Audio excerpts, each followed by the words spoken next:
friends, thanks for watching. In this video, I would like to show you how you can write your own functions.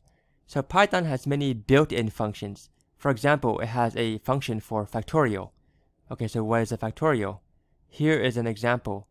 5 factorial means that you take the number 5 and you multiply it by every smaller integer down to 1. Okay, that gives you 120.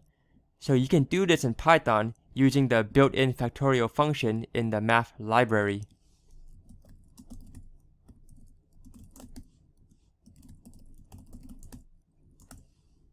So the factorial function takes one argument, which is just a number whose factorial you want to find.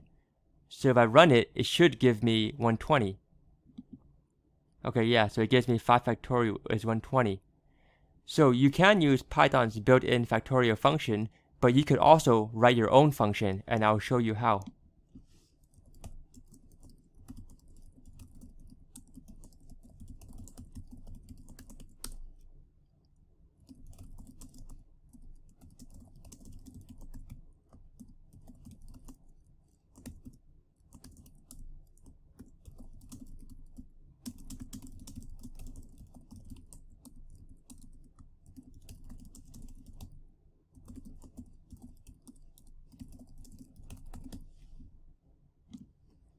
Okay, so I have created my own function, which I call my own factorial function, and it takes one argument, which is just like the same as Python's built-in function. It takes one argument, which is just a number whose factorial you want to find. Okay, so here what I would do is I will copy the name of my function and paste it over the name of Python's function. So if I run it, we should get the same result. Okay, you see, we get the same result. Okay, so how do you write your own function? Okay, how does this work? So in Python, the keyword def is used anytime you want to define your own function. So I have defined a function, and this is my function's name. So over here, you put all the arguments that your function accepts. So my function only accepts one argument, which will be an integer called number. So when a number is given, then it will run the code in here. So I won't go over this code because we already know how to run a for loop. But for those people interested, the stepping through of the code is shown here. So this is shown for the number 5. It shows how you can get the number 120 ultimately. Okay, so once the factorial is calculated, we see that it has a line called return factorial. So return means that this function is kicking a result back to you. So you see, you gave the function the number 5, which passed to number, and the function used this number to calculate factorial, and then it kicks it back to you. So it kicks the number 120 back to you. So when you print, you see that it printed out 120. As another example, let's write our own function that multiplies two numbers together. So this function will take 2 arguments.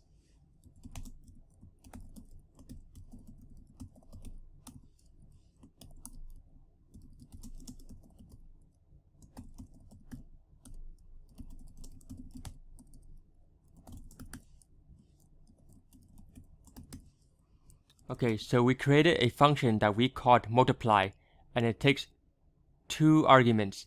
So when we want to use multiply, we have to give it 2 numbers. So I'll give it 5, 3. Okay, so here I am passing the number 5 to num1, and I am passing number 3 to num2. So what this function do is, it takes these 2 numbers, multiplies them together to give you answer, and then it kicks answer back to you. So when I print, it should print 5 times 3, which is 15. So let's run it now. So you see, we get 15. What our 2 functions have in common is that they both return a value to you, either return factorial or return answer. But you can write a function that does not return anything. Okay, it can do something but not return anything. So I'll give you an example.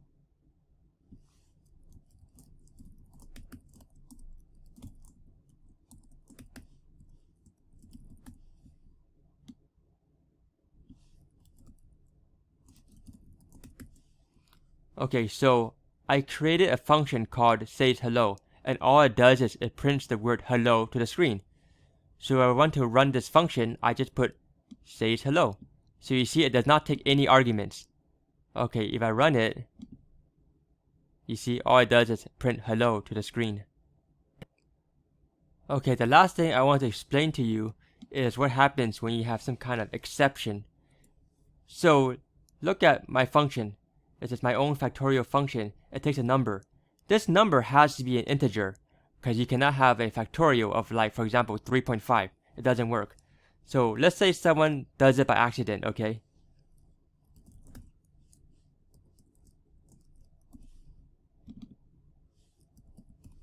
Okay, someone puts 3.5, okay? So when you run it, it just gives you an error.